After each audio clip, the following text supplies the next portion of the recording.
नमस्कार विद्यार्थी मित्रांनो, ग्रो अकॅडमी या युट्यूब चॅनलवर तुमचे मनापासून स्वागत आहे। आपण पवित्र पोर्टलच्या टीचर रिक्रुटमेंट या वेबसाईटवर आहोत। पवित्र पोर्टलची टीचर रिक्रुटमेंट ही वेबसाईट ऑफिशियल वेबसाईट आहे विद्यार्थी मित्रांनो।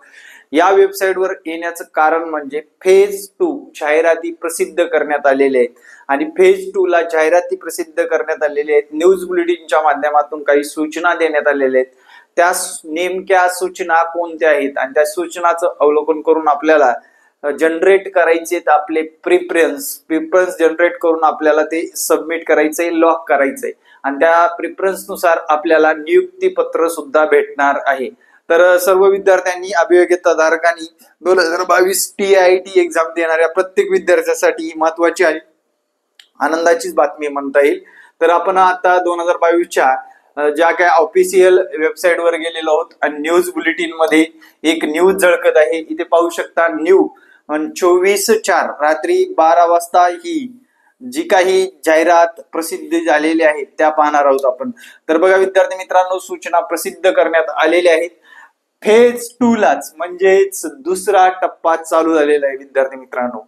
खूप आनंदाची बातमी आहे। यामध्ये सुद्धा आपले बरेच विद्यार्थी शिक्षक झालेले तुम्हाला दिसून येतील। आता विद्यार्थी मित्रांनो, त्यांनी काय म्हटलंय बघा, शिक्षक अभियोग्यता व बुद्धिमत्ता चाचणी यामध्ये 2022 मध्ये ज्या विद्यार्थ्यांनी परीक्षा दिलेली आहे त्या विद्यार्थ्यांसाठी 2,16,000 उमेदवारांनी नोंदणी केली होती।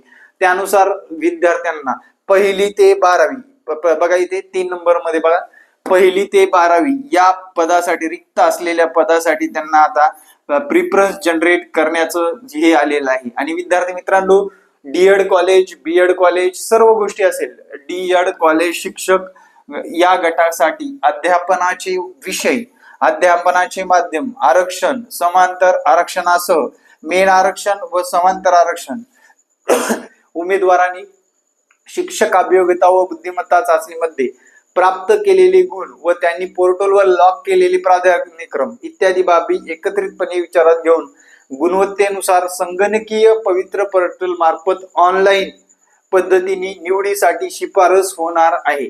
म्हणजे विद्यार्थी मित्रांनो, ज्या विद्यार्थ्यांनी देखील 2022च्या फेज 2 मध्ये सहभाग घेतलेला आहे, ज्या विद्यार्थ्यांचे मार्क चांगले आहेत ते विद्यार्थी नियुक्तीसाठी पात्र होणार आहेत। त्यांना पवित्र पोर्टलनी प्रिफरन्स जनरेट केलेले आहेत।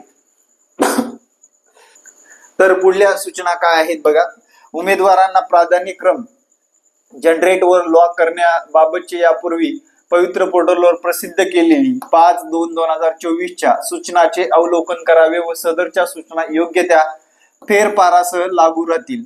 बघा विद्यार्थी मित्रांनो, टेट 2022 चाचणीस प्रवेश झालेल्या उमेदवारांना स्वप्रमाणपत्र तयार करण्यासाठी पोर्टलवर सुविधा देण्यात आली होती। आता तुम्हाला माहितच आहे, स्वप्रमाणपत्रासाठी पोर्टलवर सुविधा सुद्धा देण्यात आलेली होती। त्या माध्यमातूनच आता विद्यार्थ्यांची नियुक्ती होणार आहे। आता या वेबसाईटवर जाऊन सेल्फ सर्टिफिकेट पूर्ण केलेल्या, दुरुस्ती केलेल्या व प्रमाणित केलेल्या उमेदवारांना या प्रक्रियेत सहभागी होता येईल व फक्त त्यांनाच लॉग इन उपलब्ध होईल। जे विद्यार्थ्यांनी पवित्र पोर्टलला आता जे काही स्वप्रमाणपत्र केलेलं आहे त्या विद्यार्थ्यांना हे लागू होईल। उमेदवारांना प्राधान्यक्रम जनरेट करण्याची, लॉक करण्याची सुविधा ही 25/4/2025 ते 2/5/2025 .12 वाजता मित्रांनो, मी सुद्धा स्वतः जे काय आमच्या मॅडमचं सुद्धा 12 वाजता आम्ही स्वतः याच्यामध्ये पवित्र पोर्टलला जाऊन किती प्रिफरन्स आले ते पाहिलेले आहेत। साधारण आमच्या मॅडमला सुद्धा चांगली प्रिफरन्स आले। यावेळेस 100% संधी आहे। गेल्या वेळेसच भेटलं होतं पण मनासारखा जिल्हा भेटला नसल्यामुळे आपल्याला तिथे थांबावं लागलं होतं। आता यावेळेस आपल्याला जो काही जिल्हा मिळेल त्याला स्वीकार करणं आपलं आवश्यक आहे। त्यानंतर बघा, पवित्र पोर्टलला गेल्यानंतर पोर्टल उपलब्ध करून दिलेल्या जाहिरातीचे उमेदवार अभ्यास करावा। सदर जाहिरातीचे उमेदवारांनी संकेतस्थळावर होम पेजवर डाउनलोड मेनू मध्ये पाहता येतील। मुलाखतीशिवाय विदाऊट इंटरव्ह्यू मुलाखतीसह या दोन्ही प्रकारच्या जाहिराती स्वतंत्रपणे उपलब्ध आहेत। प्राधान्यक्रम जनरेट करून लॉक करण्यासाठी उमेदवारांना user manual for preference generation TET 2022 या नावाने होम पेजवर युजर मॅन्युअल या मेनू मध्ये उपलब्ध करून देण्यात आलेली आहेत। त्यानंतर उमेदवाराला लॉग इन केल्यानंतर जनरेट प्रिफरन्स या मेनूचा वापर करून मुलाखतीशिवाय व मुलाखतीसह या दोन्ही प्रकारच्या प्राधान्यक्रमाची यादी स्वतंत्रपणे जनरेट करता येईल. प्राधान्यक्रम जनरेट केल्यानंतर जनरेट झालेल्या प्राधान्यक्रमाबाबत आवश्यक ती खात्री उमेदवारांना करता येईल. म्हणजे जनरेट झालेले जे काही प्राधान्यक्रम आहे त्या आवश्यकतेनुसार आपल्याला तिथे खात्री करता येईल की आपलं नेमकं कोणतं जिल्हा अगोदर आपण निवडलाय, नंतर निवडलाय, जागेनुसार निवडलाय, या सर्व गोष्टी पाहता येईल. एकदम सोपी प्रक्रिया आहे मित्रांनो, फक्त काळजीपूर्वक करा. 25 पासून 2 तारखेपर्यंत आपल्याला ही प्रक्रिया पूर्ण करून घ्यायची आहे. त्याच्यानंतर आपला विचार केला जाणार नाही. त्यामुळे बी अलर्ट, बी केअरफुली, तुम्हाला या सर्व गोष्टी करणं आवश्यक आहे. त्यानंतर विद्यार्थी मित्रांनो, मुलाखतीसह या दोन्ही प्रकारच्या पर्यायासाठी पात्र उमेदवारांना प्राधान्यक्रम जनरेट होतील. या दोन्ही प्रकारची नियुक्ती प्राधान्यक्रम उमेदवार जनरेट व लागू करू शकतील. तथापि मुलाखतीशिवाय इंटरव्ह्यू विदाऊट इंटरव्ह्यू प्रकारामध्ये शिफारस झालेल्या उमेदवारांना मुलाखतीसह या प्रकारातील वरच्या गटासाठी अर्हतेनुसार प्राधान्यक्रम विचारात घेतले जातील. तसेच बघा, उमेदवारांना प्राधान्यक्रम लॉक करण्यासाठी दिनांक 25/4/2025 ते 2/5/2025 असा कालावधी देण्यात येत आहे. तथापि ऐनवेळी उद्भवणाऱ्या समस्या व अडचणी इत्यादी लक्षात घेता उमेदवारांनी त्यांचे प्राधान्यक्रम वेळीच लॉक करावे. म्हणजे तुम्हाला 25 तारखेपासून 2 तारखेपर्यंत प्राधान्यक्रम लॉक करायचे आहेत. आता विद्यार्थी मित्रांनो, ज्या विद्यार्थ्यांनी 2022 मध्ये TIT एक्झाम दिलेली आहे त्या प्रत्येक विद्यार्थ्यांनी पोर्टलवर जाऊन लॉग इन करून बघायचंय आपल्याला जनरेट झालेत का. 2 हो, 5 हो, 35 हो, 40 हो, 50 हो, 200 हो, 300 हो, जे काही प्राधान्यक्रम आलेले आहेत ते जनरेट करून सोडायचे आहेत. कारण तुमचं सांगतो, मेरिट खूप खाली येण्याची शक्यता नाकारता येणार नाही. कारण याच्यामध्ये बरेच विद्यार्थी मागच्या भरतीमध्ये लागून गेलेले आहेत. आता ज्या काही विद्यार्थी राहिलेले आहेत त्या विद्यार्थ्यांसाठी एक सुवर्ण संधीच म्हणता येईल. या सुवर्ण संधीचा लाभ घ्यायचा आहे. आणि विद्यार्थी मित्रांनो, जबरदस्त म्हणजे 10,500 प्लस जागा या भरतीमध्ये जनरेट झालेल्या आहेत. त्यामुळे विद्यार्थी मित्रांनो, याकडे आपलं जाणीवपूर्वक लक्ष द्यायचं आणि जनरेट करताना काळजी घ्यायची आहे. जनरेट करताना काही अडचणी आल्या असतील तर ते त्यांनी सुद्धा, मला एक 16 नंबरचा मुद्दा तुमच्या पुढे सांगावा इच्छितो.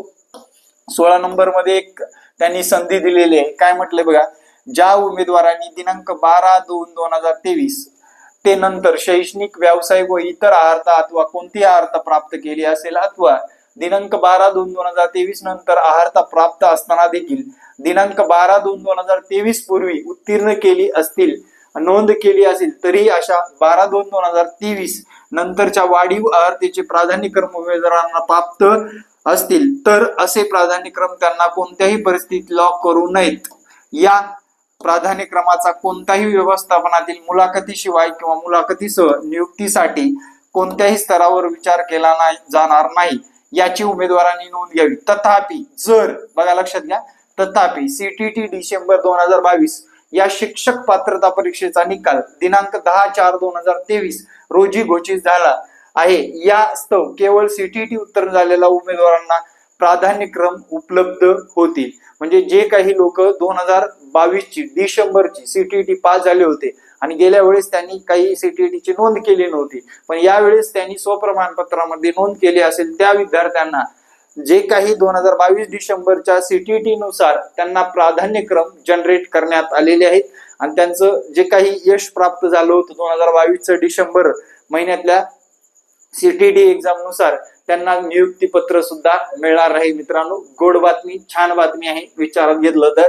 त्यानंतर उमेदवारांनी स्वप्रमाणपत्रामध्ये नमूद केलेल्या माहितीच्या आधारे प्राधान्यक्रम होतील. स्वप्रमाणपत्र चुकीची नोंद झाल्याचे उमेदवारास निदर्शनास आल्यास व त्यामुळे प्राधान्यक्रम जनरेट झाल्यास त्यांनी असेच प्राधान्यक्रम लॉक करू नये, जेणेकरून त्याची नियुक्तीच्या कोणत्याही टप्प्यावर अडचणी, गैरसोय होणार नाही याची काळजी घ्यावी. म्हणजे काही विद्यार्थ्यांनी मागच्या भरतीमध्ये चुकीची माहिती भरल्यामुळे त्यांना नियुक्ती साठवून दूर ठेवलेलं आहे. तुम्ही सोलापूरचं प्रकरण बघितलंच असेल, आपण त्याच्यावर सुद्धा एक व्हिडिओ बनवलेला आहे.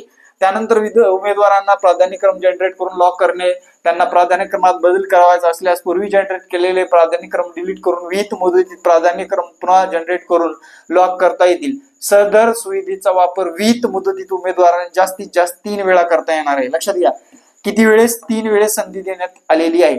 सबब उमेदवारांनी आपली अर्हता विचारात घेऊन काळजीपूर्वक प्राधान्यक्रम लॉक करावे. उमेदवारांना ज्या क्रमाने प्राधान्यक्रम लॉक केले आहेत त्या क्रमाने TIT 2022 परीक्षेतील गुणवत्तेनुसार प्राधान्यक्रम विचारात घेतले जातील। उमेदवाराची ज्या प्राधान्यक्रमावर नियुक्तीसाठी मुलाखतीसाठी शिफारस झाल्यानंतर उमेदवारांना त्या क्रमानंतरच उर्वरित प्राधान्यक्रमाचा विचार केला जाणार नाही। जर बघा विद्यार्थी मित्रांनो, पहिले प्राधान्यक्रमामध्ये आपली नियुक्ती किंवा शिफारस झाली, पहिले 1-2 मध्ये झाली, तर नंतरच्या प्रक्रियेमध्ये तुमचा विचार केला जाणार नाही। मग तिथे नियुक्ती पत्र आपल्याला स्वीकारच करावं लागेल, तिथं तुम्हाला दुसरं काही ऑप्शन राहणार नाही, हे लक्षात घ्या। ठीक आहे। उमेदवारांना किती प्राधान्यक्रम लॉक करावेत यासाठी कोणतीही मर्यादा नाही, जेवढे आले तेवढे सगळे करू शकता, काय अडचण नाही। त्यानंतर उमेदवारांना log in he OTP base असल्याने त्यांनी नोंद केलेल्या मोबाईल क्रमांकावर OTP येणार आहे। यास्तव ज्या उमेदवारांना लॉग इन करण्यासाठी त्यांचा मोबाईल क्रमांक बदल करून घ्यावायचा आहे त्यांनी नजीकच्या शिक्षण अधिकारी, प्राथमिक माध्यमिक शिक्षण निरीक्षक पश्चिम दक्षिण उत्तर यांचे कार्यालयामध्ये विनंती अर्ज व ओळखपत्राचा फोटो ID पुराव्यासह विहित मुदतीत संपर्क साधावा। उमेदवारांना पोर्टलवरील स्वप्रमाणपत्रामध्ये नमूद केलेली माहिती विचारात घेऊन त्यांना प्राधान्यक्रम जनरेट करण्यात आलेले आहेत। आता उमेदवारांनी जे काही टाकलेलं आहे बाबांनो, जे काही त्यांनी पवित्र पोर्टलवर नोंद केली त्यानुसार त्यांना प्राधान्यक्रम जनरेट करण्यात आलेले आहेत। त्यानंतर उमेदवारांना पोर्टलवर अपलोड केलेली शैक्षणिक व व्यावसायिक अर्हतेचे प्रमाणपत्र, जात प्रवर्ग, समांतर आरक्षणाचे प्रमाणपत्र, सवलतीबाबतचे इतर प्रमाणपत्र जरी अपलोड केले असतील तरी त्यापैकी कोणत्याही प्रमाणपत्राची पडताळणी किंवा सत्यता पवित्र पोर्टल तपासण्यात आलेली नाही। जर तुम्ही एखादी चुकीची माहिती टाकला तुम्हाला नियुक्तीपत्र भेटेल, पण भविष्यामध्ये कागदपत्र जेव्हा पडताळणी होते त्यावेळेस तुम्हाला त्या टप्प्यावर तुम्हाला काढून टाकण्यात येतं की तुम्ही जर चुकीची माहिती तिथे टाकलेली असेल तर कुठलाही फ्रॉड इथे चालणार नाही, असं सांगण्यात आलेलं आहे। उमेदवारांनी पवित्र पोर्टलवर स्वतःच्या हेतू साध्य करण्यासाठी खोटी व चुकीची माहिती, अपूर्ण माहिती दिली असेल, खरी माहिती लपवून ठेवली असेल किंवा त्यात बदल केला असेल किंवा कागदपत्र पडताळणीच्या वेळी सादर केलेल्या कागदपत्रामध्ये कुठल्याही प्रकारची खाडाखोड दिसून आल्यास किंवा ते प्रमाणपत्र बनावट असल्याचे निदर्शनास आल्यास असा उमेदवार गैरवर्तणुकीबद्दल कोणत्याही टप्प्यावर अपत्र ठरून तो योग्य त्या शिक्षेस पात्र राहणार आहे। चारित्र्य व पूर्व चारित्र्य पडताळणी आक्षेपार्ह बाबी आढळून आल्यास संबंधित उमेदवाराला नियुक्तीसाठी सेवेसाठी पात्र राहणार नाही, तसेच उमेदवार निवडीच्या कोणत्याही टप्प्यावर अपात्र ठरतील। उमेदवारांना प्राधान्यक्रम लॉक केल्यानंतर त्यांची प्रिंट घेण्यासाठी लॉग इन केल्यानंतर रिपोर्ट्स या मेनू मध्ये मुलाखतीशिवाय या प्रकारावर व्ह्यू प्रिफरन्स विदाउट इंटरव्ह्यू तसेच मुलाखतीसह या प्रकारासाठी view locked preference with interview या टॅबवर क्लिक केल्यानंतर प्रिंट घेता येणार आहे। अशा पद्धतीने महत्त्वाच्या ज्या काही गोष्टी त्यांनी सांगितलेल्या आहेत। आणि शेवटी जर तुम्हाला काही अडचणी असतील तर त्यांनी संपर्क क्रमांक सुद्धा दिलेला आहे, इथे पाहू शकता। प्राधान्य क्रमांक जनरेट करणे, लॉक करणे इत्यादी बाबत काही तांत्रिक अडचणी उद्भवल्यास उमेदवाराला पवित्र पोर्टल 2022 gmail.com या ईमेल ID वर संपर्क साधता येणार आहे। यावेळी विद्यार्थी मित्रांनो, व्यवस्थितरित्या पवित्र पोर्टलने तुम्हाला ज्या काही आवश्यक गोष्टी आहेत त्यानुसार सर्व गोष्टी उपलब्ध करून दिलेल्या आहेत आणि त्यानुसार तुम्हाला पवित्र पोर्टलला ज्या विद्यार्थ्यांनी 2022 मध्ये परीक्षा दिलेली आहे त्या विद्यार्थ्यांना पवित्र पोर्टलने प्रेफरन्स जारी केलेले आहेत। त्या प्रेफरन्स नुसार आपल्याला प्राधान्यक्रम निवडून येणाऱ्या भरतीमध्ये सामील व्हायचं आहे। Thank you very much. जय हिंद मित्रांनो, भेटू नेक्स्ट व्हिडिओमध्ये। तुम्हाला किती मार्क आहेत मला कमेंट मध्ये सांगायला विसरू नका। येणारे प्रत्येक व्हिडिओ पाहण्यासाठी आपल्या ग्रो अकॅडमी YouTube चॅनलला सबस्क्राईब करा। थँक्यू। जय हिंद, जय महाराष्ट्र, धन्यवाद।